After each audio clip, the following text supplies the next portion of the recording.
Hello, this is Athena Jezik. Lucy's on the table, and I'm going to just show some techniques to help loosen up tight hamstrings and do some range of motion with the hip. This can be incorporated into some massage work. I don't do a whole lot of massage work, but I do incorporate this into some of my cranial work, so you're going to be probably hearing a little bit different ways of doing things in today's video than my normal massage videos. So what I am doing is just, she's in a pretty good alignment here. You want to line her up, and she looks good. And then I'm just shaking the thighs to feel what kind of tension is there. Now sometimes she works out, or it feels that way anyway, so there's muscle development, and that feels different than muscle tension. So that's something to be mindful of if you're going to be working into the tissue.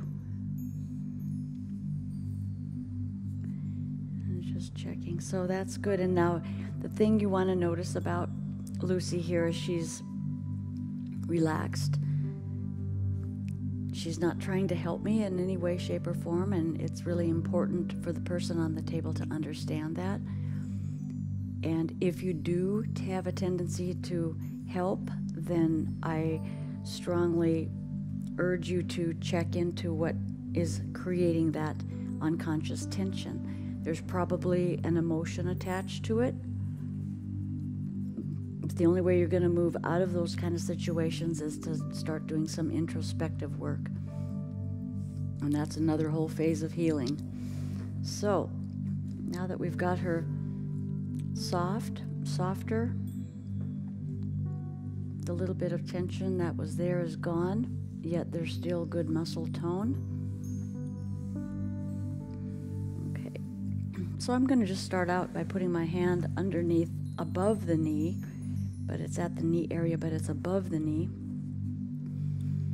and lift up her leg in a bent position and hold the foot in place. Oftentimes I have to kind of sit up here, and we're going to just rotate the hip back and forth to start.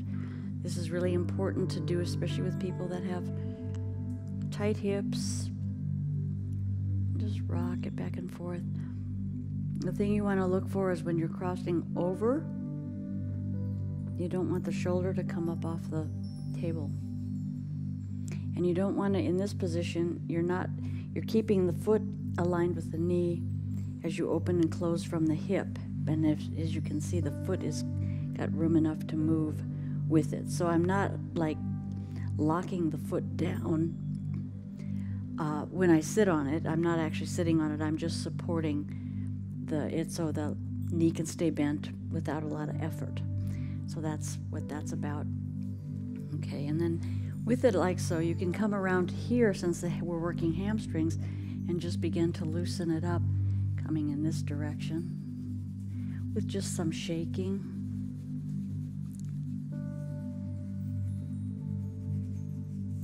And moving it around and squeezing and just working. Now let's say that there's some tension going on. I'll straighten this out. Let's just say that there's some kind of real bad tension going on along here. There's not, but let's just say that there is. And it's preventing the hip from moving freely. So what you would do there is just find where the tension is, the core of it, the center of it, and press your hands into it, but not with a lot of force. It's mostly the pads of the fingers. And just hold it there and let it unwind, because oftentimes that's a spot that needs to be unwound. We might find some on her hamstrings.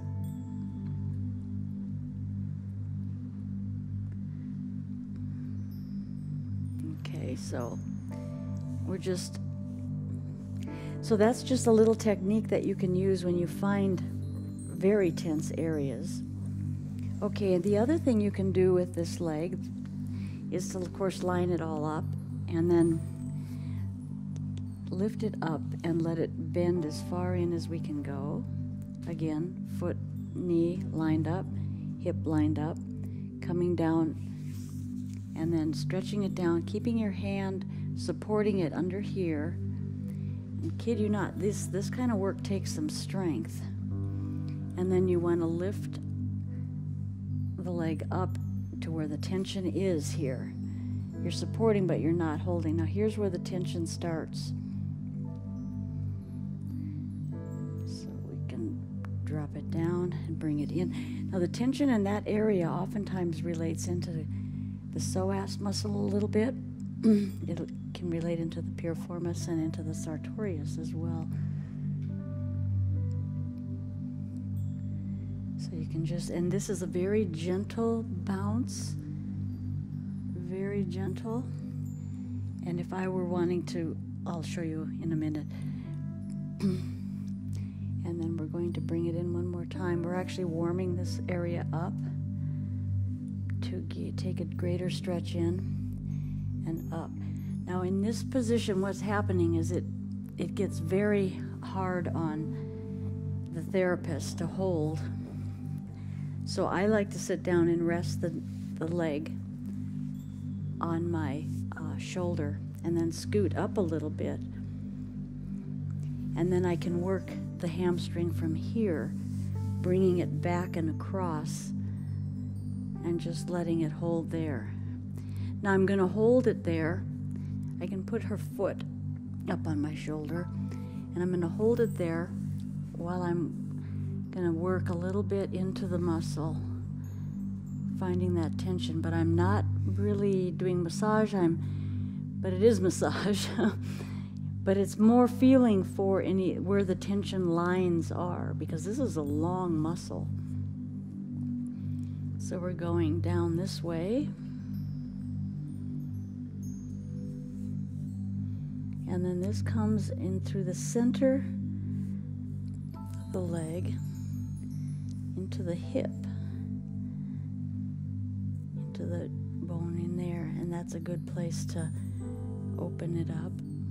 And then I'm just going to hold here and let this whole structure relax a little bit, and we'll see if her leg changes position.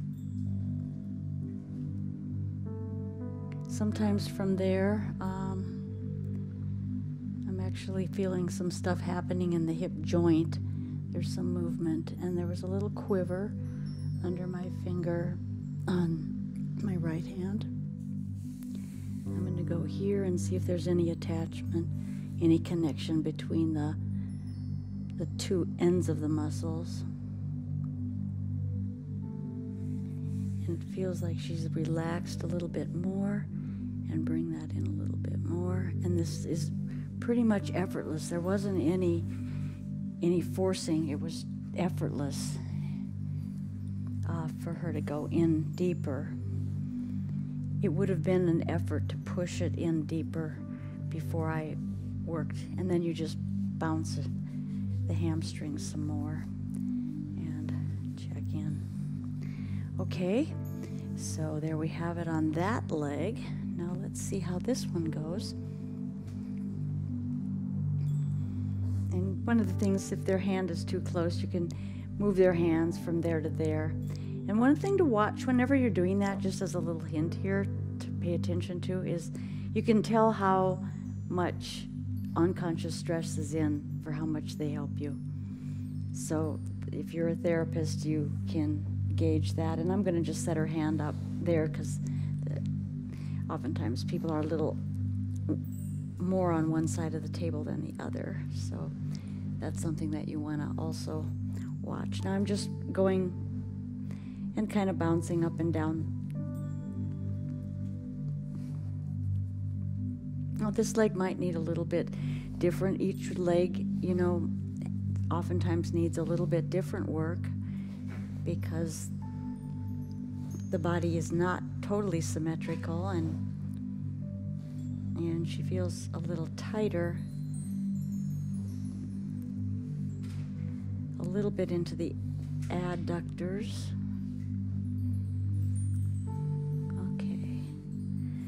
So that feels good. We're going to start by putting our hand underneath, checking this, placing the foot, making sure the lineup is. Now I'm going to throw myself onto the edge of her foot, but it's mostly there for balance, and then working. Just to see this is pretty good hip. The other thing you watch, not only the the shoulders, but you want to check the monorotation in the other hip as well, because if they're coming with you, then there's a lockdown somewhere, and it probably is in the sacral area. So this is pretty good, pretty open, nice and open actually.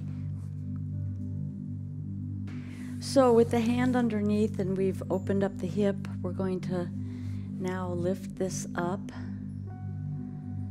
and bring it in here. I'm going to just check this. And let's get her up here on support.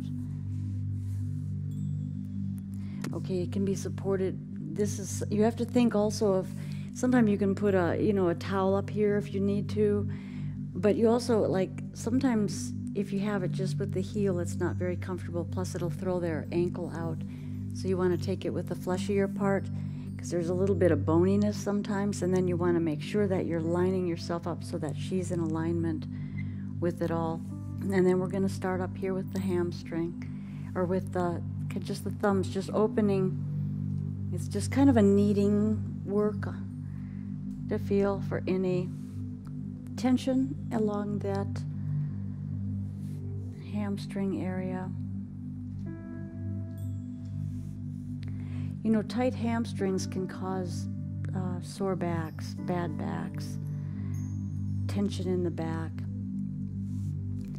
So that's another reason that you want to have good range of motion and good, as flexible as you can. You don't have to be super flexible.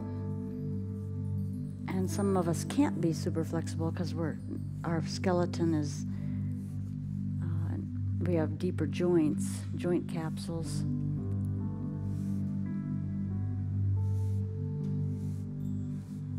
Work her that way. Let's see if we can pull it further in. Still a little bit resistant there.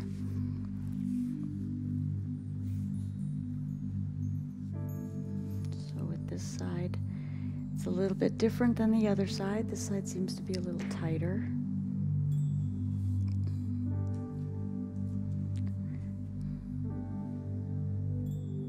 Which this side, on a previous video, it was this side of her neck that was a little bit tighter, so it works its way all the way down the body.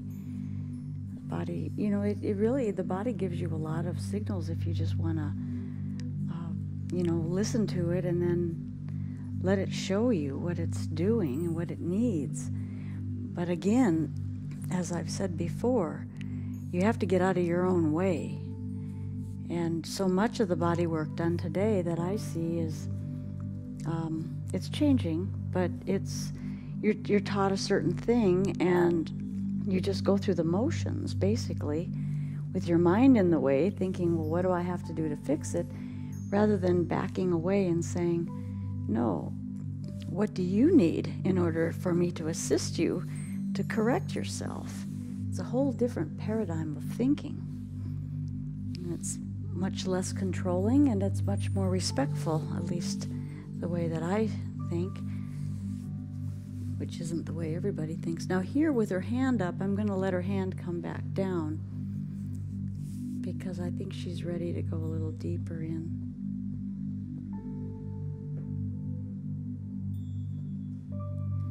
Yeah. We're not trying to make a whole lot of stretching. We just really want to open up those hamstrings more. Okay, now another way to work a little bit on the hamstring.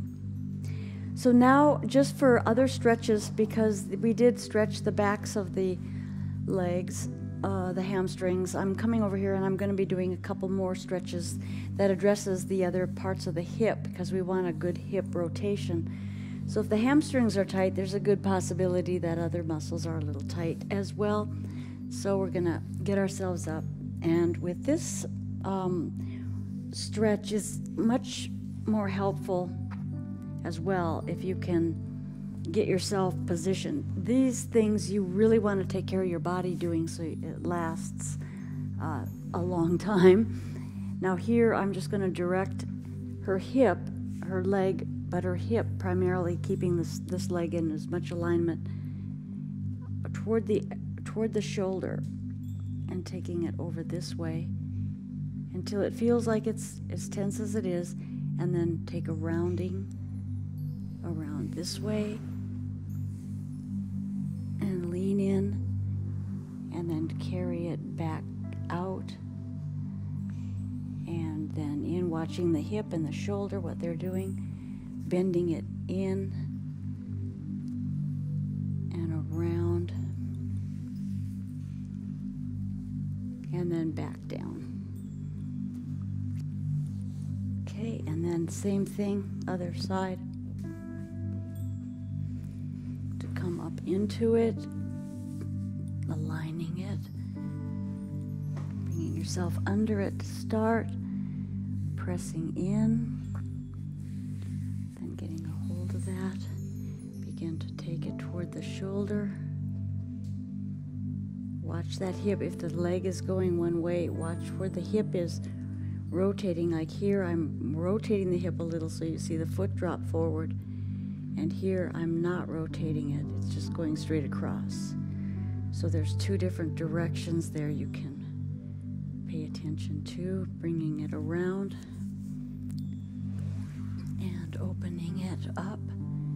The hip. Sometimes you hear cracks.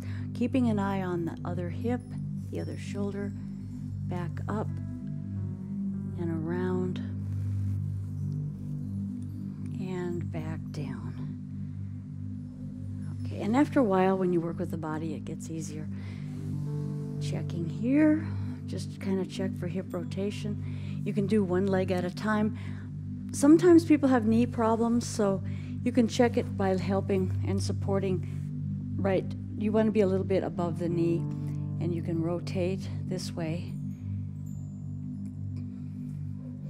and check that hip rotation that way and that way. And also then, same thing on the other side where you're rotating. In some ways it's easier to do it from here because you're also not doing it from the, like, messing with the knee joint. And a lot of people have really delicate knees because of misalignment or other problems. So that's pretty good. And those feel much different. So she started out with tight hamstrings, and I pretty much worked the entire leg, but did focus quite a bit on the hamstring. So you can practice with that, play with that a little bit, and there's more to just that than what I'm showing you, but that's a good start. Thank you so much. This is Athena Jezik.